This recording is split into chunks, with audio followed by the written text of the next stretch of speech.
کبھی اپنے بیانوں میں مجھے 30 برس ہو گئے ممبر رسول پر بیٹھے ہوئے، میں نے کبھی امت کو توڑنے کی کوشش نہیں کی، انہیں آپس میں نفرت میں نہیں، میں نے نہیں بھڑکایا۔ میں نے ابراہیم علیہ السلام کی آگ کے کبوتر کی طرح ایک دو چونچ پانی ڈالنے کی تو کوشش کی ہے، مجھے پتہ ہے میں آگ نہیں بجھا سکتا، اور میں یہی نوحہ روتے روتے مر جاؤں گا، لیکن میں اتنا تو کہہ سکوں گا یا اللہ، جیسے ابراہیم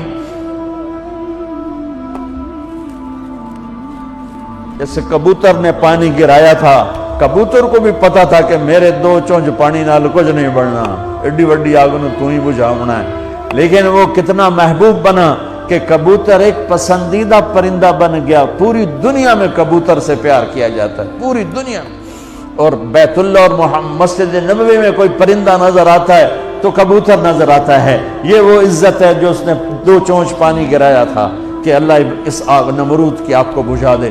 میری حیثیت 2 چونچ پانی کی ہے، مجھے پتا ہے میری ان فریادوں سے اللہ کرے کانوں تک میری فریاد پہنچے۔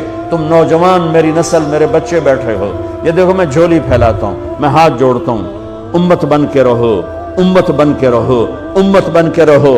جو تمہیں پھاڑے اس سے دور نکل جاؤ، وہ بھی میرا ہی بھائی ہے، وہ گمراہی کا شکار ہے، اللہ اسے ہدایت دے، اللہ اسے سیدھا راستہ بتائے۔ میرے دل میں اس کے لیے بھی ہمدردی ہے، لیکن میں تمہارے سامنے ہاتھ جوڑتا ہوں، تم میری نسل بیٹھے ہو، میری قوم بیٹھے ہو، میں ساری دنیا کو دھوکہ دے سکتا ہوں، تمہیں نہیں دے سکتا، میں کسی کو بھی دھوکہ دینے کے لیے تیار نہیں، میں نے اپنے اللہ کو جواب دینا ہے۔ اللہ کے واسطے میرے عزیزو، جو تمہیں فرقوں میں بانٹے، جو تمہاری پہچان فرقوں سے کروائے، اس کے قریب نہ جاؤ، امت بنو، امت بنو۔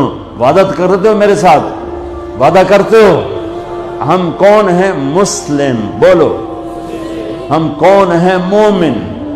ہم کون ہیں؟ امتی۔ باقی ساری پہچانیں اپنی جیب میں ڈالو۔ تمہارا جو عقیدہ ہے، تمہارا جو مسلک ہے، تمہارا جو مذہب ہے، میں اس کو دونوں ہاتھوں سے سلام کرتا ہوں اور اسے راستہ دیتا ہوں، مجھے بھی راستہ دو۔ جنت بڑی وڈی ہے، جنت بڑی وڈی ہے، ایڈی چھوٹی کوئی نہیں۔ کون جائے گا میرے رب کی جنت میں اگر امت کو یوں پھاڑ دیا؟ کس سے واسطہ ہے؟ اللہ سے۔ اللہ کیسا ہے؟ ایک صحابی بولے، یا رسول اللہ، قیامت کے دن حساب کون لے گا؟ میرے نبی نے فرمایا اللہ۔ وہ کہنے لگا موجاں ہو گئیاں موجاں، سبحان اللہ، کہنے لگا موجاں ہو گئیاں موجاں، بخن بخن۔ ہم نے کہا تینوں کیڑی گل دی موجاں ہو گئیاں؟ کہ یا رسول اللہ، اللہ کریم ذات ہے، پکڑ کے بھی چھوڑ دے گا، کہ جب موجاں۔ اور ایک کریم اللہ سے واسطہ ہے، یہاں کے بادشاہوں سے واسطہ نہیں ہے، اللہ کریم سے واسطہ ہے، جو چھوٹی چھوٹی نیکیوں کی قدر کر کے جنت میں ڈالنے والا ہے۔ اس لیے میرے عزیزوں، نوجوان بیٹھے ہو، اس سے توبہ کرو۔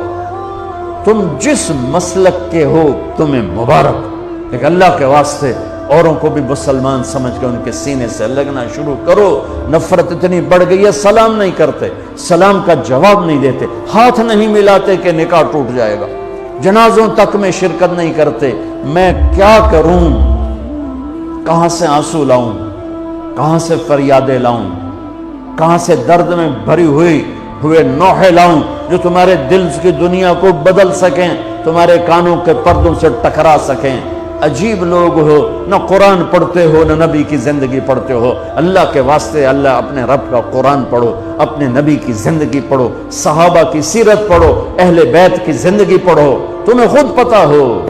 میری نسل ہو، میرے جگر ہو، میں تمہیں گمراہی پہ، میں اپنے آپ کے لیے گمراہی کا طلبگار نہیں، تمہارے لیے بھی طلبگار نہیں، اور اس سے بڑی گمراہی کوئی نہیں کہ تم فرقہ واریت کی آگ میں جل کر متنفر ہو کر ایک دوسرے پر کفر تک پہنچا دو، ایک دوسرے کو۔